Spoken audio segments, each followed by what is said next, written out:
hair is a problem.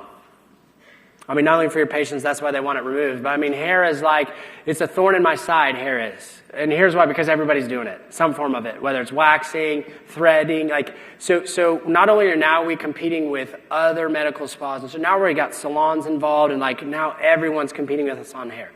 Here's the key to hair.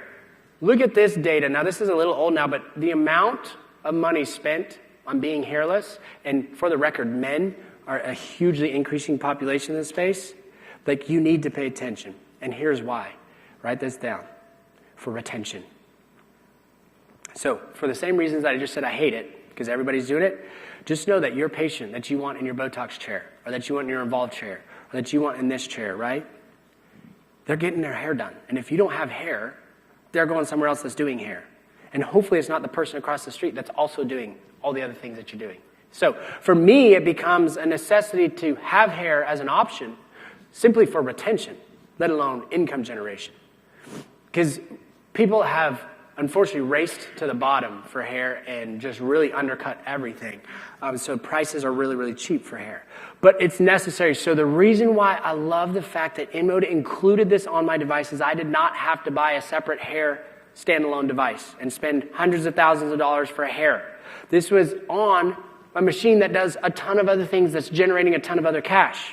That's why this is amazing. So I know I need it, but I don't want to go out and buy just hair, because then I have to have a lot of volumes. Here, now I'm using the Morpheus, I'm using my Lumecca IPL, I'm using Vasculase, I'm using it to generate all kinds of money, and I also, as an added bonus, have opportunity for hair.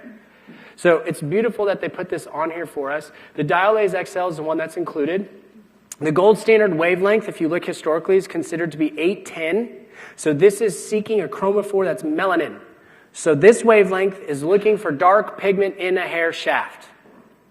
And it's using the diode laser, seeking like a missile, zoning in on melanin in your hair shaft, zapping that hair shaft and killing the hair bulb. It's using the gold standard fluence, which is typically thought to be 30 and 30. And even better yet, we have multiple opportunities for cooling. So you don't have to raise your hands, because I would never ask you to raise your hands on this question. But I assume there's been plenty of you that have done hair in here. And I also assume that you've done hair in very sensitive areas, like intimate areas. So this is super important to have cooling. I did my neck. It's one of my favorite things that I've actually done in my practice. I did my neck so I didn't have to shave this. And I will tell you, it's a little zappy. So I can't imagine what it feels like in other areas, right? So the importance of 3P cooling. We were the first ones to do this. Now everyone has it. But we have cooling. Like if I'm moving this down screen, I've got pre-cooling, parallel cooling, and post-cooling. This next video will not only wake you guys up, it will illustrate the power and the necessity to have a chilled tip for your patient comfort.